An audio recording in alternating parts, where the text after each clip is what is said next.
Ez dixwazim Kurdî zimanê dayîka xwe dest pê bikim.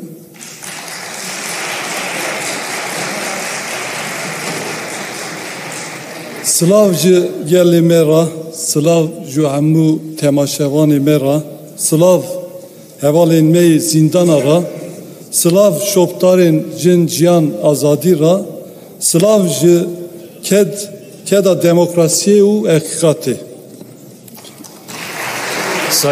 Sayın Bakıran, bu konuştuklarınızın bir de Türkçe açıklamasını istiyoruz meclis olarak. Buyurun. Burası Türkiye Büyük Millet Meclisi.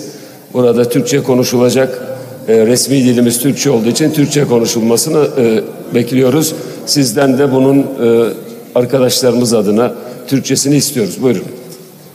Sayın Başkan, Genel Kurul üyeleri ve bizleri izleyen çok değerli halkımız, sizleri en içten duygularla selamlıyor.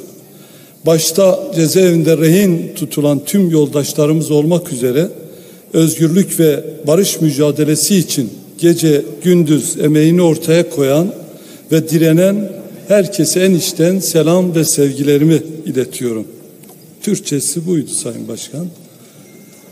Dünya genelinde ve Orta Doğu özelinde siyaset kendine yeni bir yol ve düzen